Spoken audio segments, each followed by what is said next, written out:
Então guarde isso. Você não é crente para frequentar uma igreja. Você não é cristão para conseguir, através de cultos, agradar a Deus para que Deus salve sua vida. Você não vem à igreja para limpar a sua barra diante de Deus, porque essa é uma situação em que ou Cristo faz isso ou ninguém pode fazer. Você não pode fazer, eu não posso fazer, nenhum de nós pode. Então por que eu venho na igreja? Eu venho na igreja para progredir. Eu venho na igreja para ser aperfeiçoado. Por que eu leio a Bíblia? Eu leio a Bíblia para progredir, para ser aperfeiçoado. Por que eu oro? Eu oro para ter intimidade com Deus, para progredir e para ser aperfeiçoado. Eu preciso entender isso. Em segundo lugar, quando nós olhamos ainda para a parte B do versículo 1 e o início do versículo 2, o texto afirma que progredir não é uma questão de opção, é uma questão de necessidade. Se o objetivo é progressão, este objetivo é estabelecido por Deus, então progredir é necessidade, não é opção. Ele diz o seguinte, depois que ele fala que o propósito é ir e alcançar o que é perfeito. Ele diz, não lançando de novo a base do arrependimento das obras mortas e da fé em Deus, o ensino de batismo e da imposição de mãos, da ressurreição dos mortos e do juízo eterno. Ele vai citar 6 doutrinas que ele chama aqui de oráculo. Ele já chamou lá no capítulo 5 de oráculos de Deus, e ele está falando aqui, chamando estas coisas de rudimentos. E o que ele quer dizer com isso? Qual que é a intenção dele? Bom, o Antigo Testamento era chamado de oráculo de Deus. Oráculo de Deus por quê?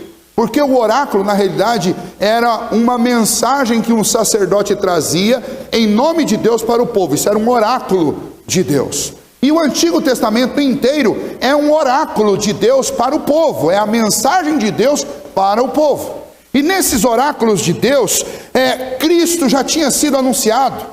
O fundamento da obra de Cristo já tinha sido lançada. E então todos estes ensinos, arrependimento, fé, ensino a respeito da ressurreição, ensino a respeito da imposição de mãos, o juízo eterno, tudo isso foi anunciado no Antigo Testamento. Mas o problema é que aqueles judeus do primeiro século, início do século, eles não estavam usando essas doutrinas para, através delas, chegarem a Cristo.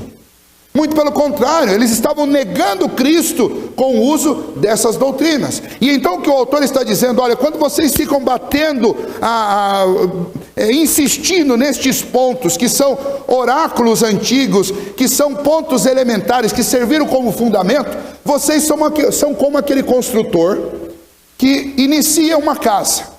Aí ele faz a fundação da casa. Aí ele fica tão emocionado e tão impressionado com a fundação que ele não constrói o resto da casa. Ele fica olhando ali para a fundação. Nossa, mas que fundação bonita, mas que fundação consistente, olha como é forte. Chama os amigos, olha que coisa bonita que eu fiz. Tudo que se construir aqui em cima não vai arrebentar, é sólido, é firme. Mas ninguém vai lá e põe tijolo. O cidadão, em vez de construir a casa, ele vai passar o resto da vida admirando o fundamento que ele lançou. É essa ilustração que o autor da carta aos Hebreus está dizendo. Quando vocês não progridem na fé, e quando vocês insistem, como os judeus estavam insistindo, naqueles fundamentos do Antigo Testamento, eles são como esses construtores que não levantam paredes. Eles ficam parados, olhando para aquela fundação que foi posta. Porque todo o Antigo Testamento lançou os fundamentos da obra de Cristo. Mas eles não fazem as leituras que eles deveriam fazer. Eles não levantam as paredes, eles não constroem nada sobre esses fundamentos. O que Cristo fez quando ele veio e anunciou o Evangelho e realizou o seu sacrifício, foi levantar a casa sobre aquele fundamento. Ele concluiu a casa.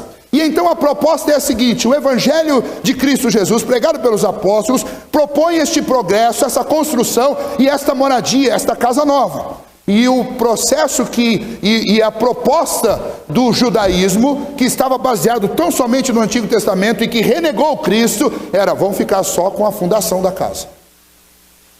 Esta é a comparação. E novamente então, o que o autor está dizendo? Ele está dizendo, olha, o Evangelho e o cristianismo propõem um progresso que te leva para esta casa segura. E aquilo que vocês tinham antes é inferior, porque não deixa você levantar a casa, você fica só lá na fundação. Comparativamente, isso acontece hoje em dia na igreja. Com muitos cristãos que não querem comida difícil, não querem estudos complicados, eles não querem se aprofundar na fé, eles querem ficar só com o fundamento. E pior do que isso, muitas, talvez a maioria das denominações evangélicas querem fazer o mesmo que o judaísmo fazia. Eles ficam apenas com essas doutrinas segundo os rudimentos do Antigo Testamento e eles não avançam. Então o sujeito continua querendo, achando que é o arrependimento dele que salva, achando que são as obras dele que salva, achando que é a imposição de mão que liberta, achando que ele vai ter sucesso no juízo com as suas próprias obras, achando que ele vai ressurgir dos mortos se ele fizer as coisas certas. E então tem muita igreja aí que se chama igreja evangélica, que usa a Bíblia inteirinha, que fala do evangelho, mas ensina o mesmo que o judaísmo estava ensinando. Salvação meritória, salvação por obras. E então isso é exatamente o que é o contrário de progredir na fé. Progredir na fé é entender esta mensagem e avançar para todo o restante do conteúdo que o Senhor nos deu, para vivermos e andarmos em novidade de vida. Vejam só, olhando especialmente para essas doutrinas, se você olhar, que arrependimento que é esse que é anotado aí, que o autor fala, este arrependimento, essa base do arrependimento de obras mortas. No Antigo Testamento, o arrependimento que era pregado era o arrependimento das obras que você realizava, e você se arrependia em vista de que aquelas obras fossem, o mal delas fosse anulado e você fosse salvo. E então você fazia sacrifícios para que aqueles pecados cometidos fossem pagos. Mas você saía daquele lugar e já cometia outros pecados. E então esse processo de arrependimento de obras mortas, ele nunca acabava.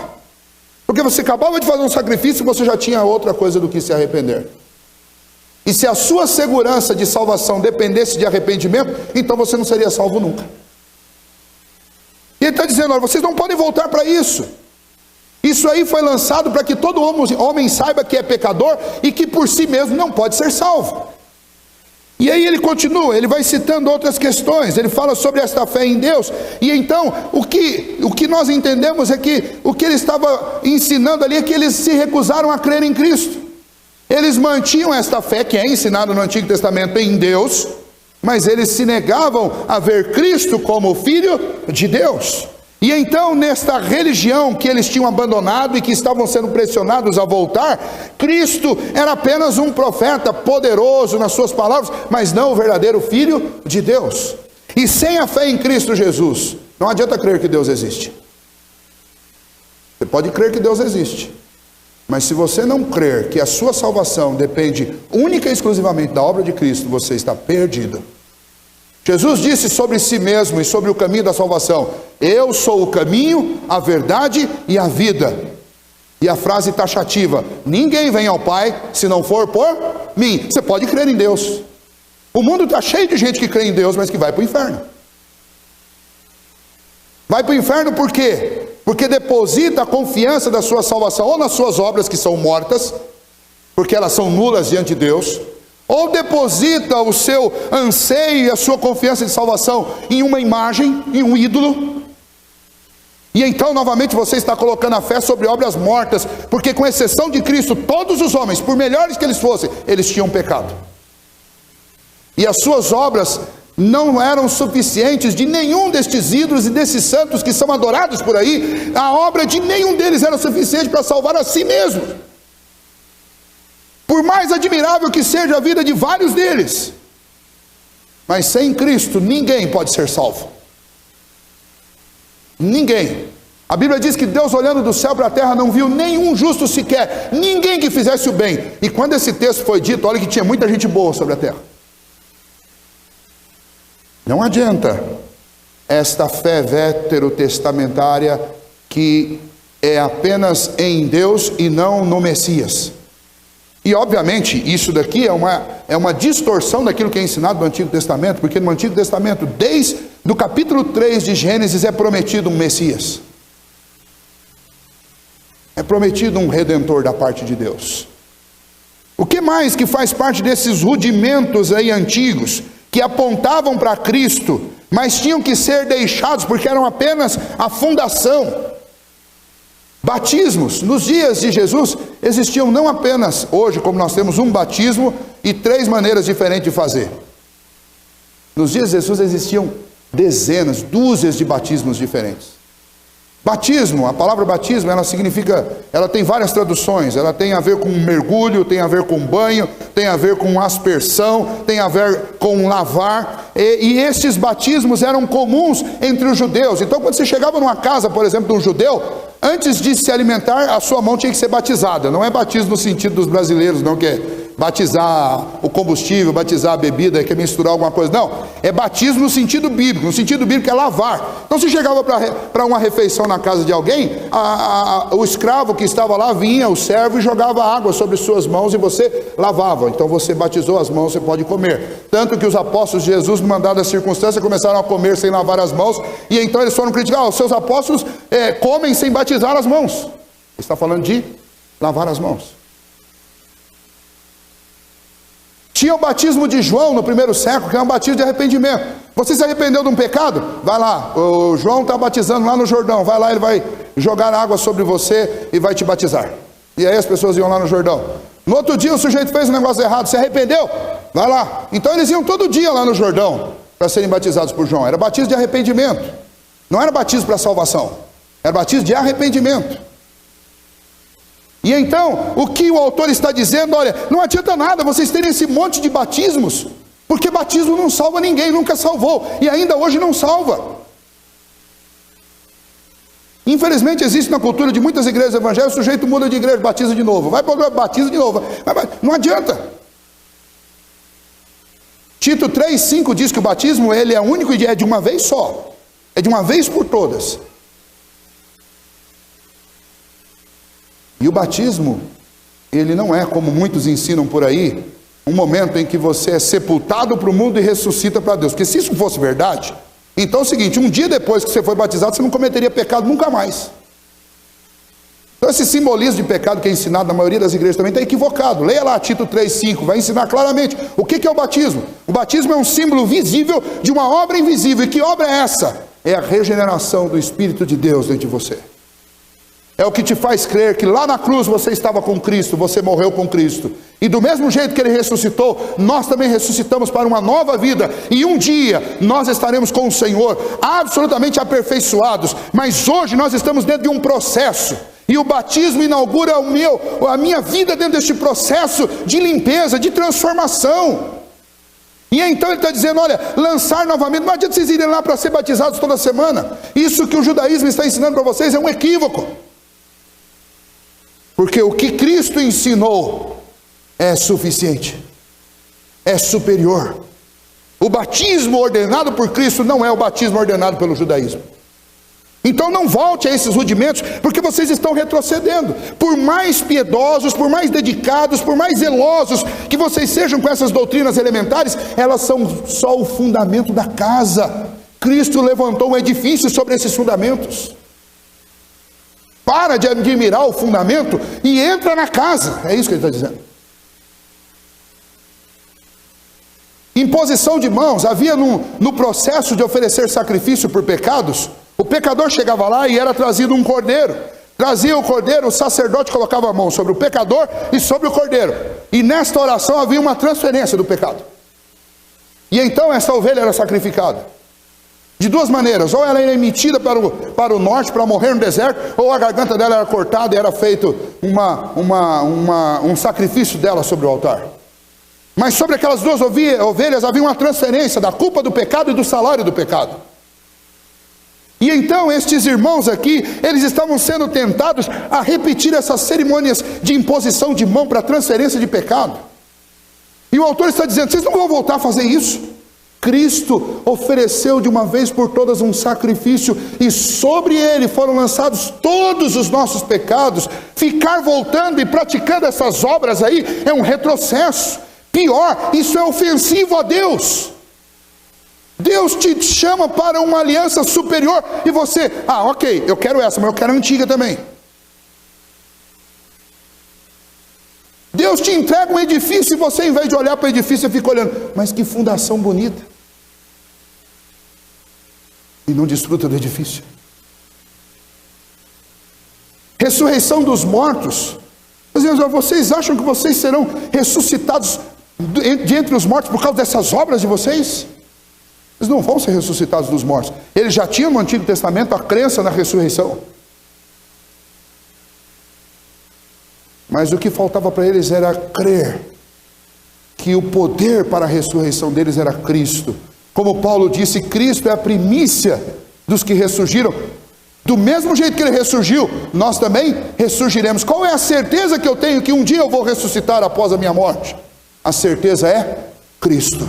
Porque assim como ele ressurgiu de entre os mortos, eu também ressuscitarei. Se isso não for verdade, Paulo afirma depois de ensinar estas coisas, se essa não for a nossa esperança, então nós somos os mais infelizes dos homens. Juízo final, os judeus acreditavam no juízo final. Só que eles acreditavam num juízo final em que o Pai sentaria no trono e o Pai julgaria todo mundo. E o Novo Testamento afirma que o justo juiz desse dia é Cristo. Hoje ele é o Cristo Salvador, o Cristo da aliança, o Cristo da graça e da misericórdia, que chama todos a Ele. Vinde a mim, todos vós que estáis cansados e sobrecarregados, que eu vos aliviarei. Mas um dia ele vai sentar no trono. E nesse dia ele vai julgar todos que não creram e que não foram a Ele. Porque os que crerem em Cristo e os que forem a Ele, já foram julgados lá na cruz do Calvário. Os nossos pecados foram cobrados de Cristo lá na cruz do Calvário. Então ele estava dizendo, vocês estão ainda acreditando e vivendo todos os dias com o temor do juízo? Vocês estão por fora.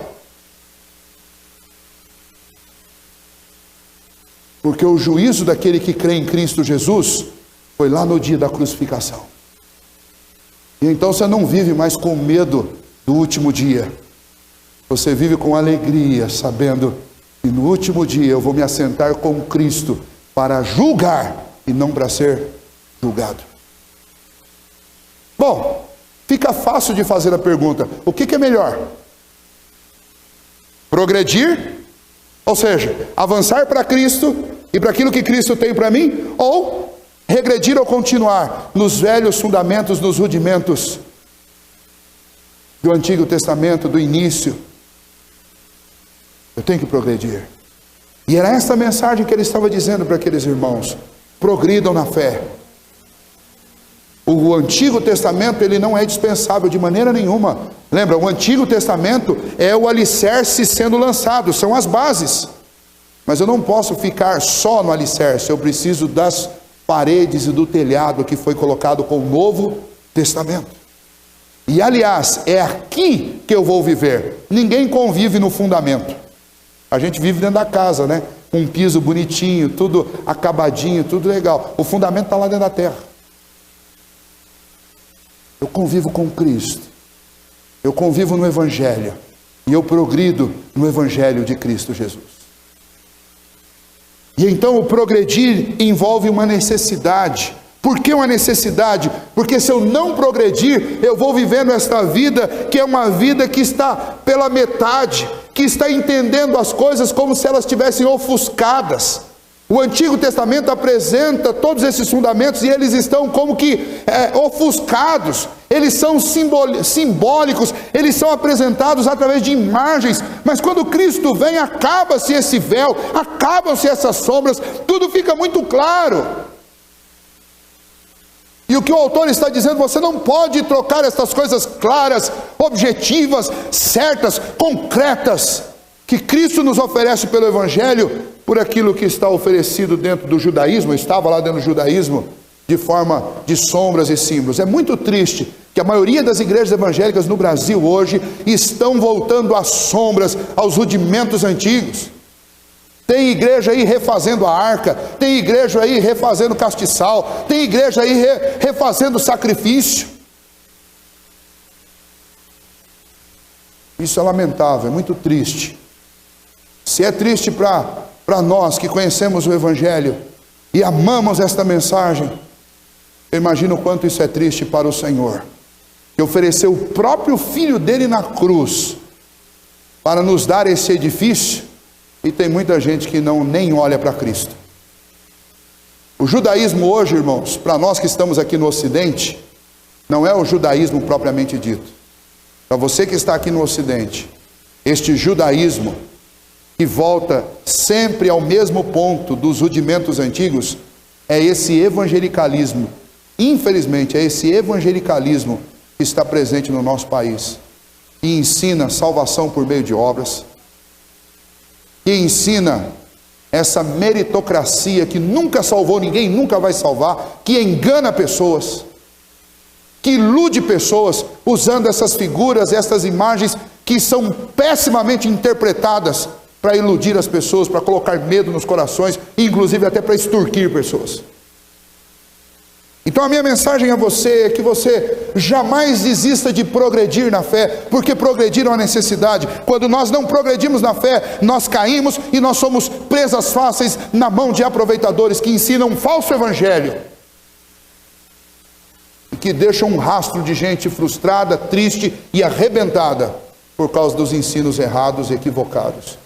O Senhor Jesus quer que você tenha segurança. O Senhor Jesus quer que você tenha um coração assegurado, tranquilo, confiante, um coração cheio de convicção.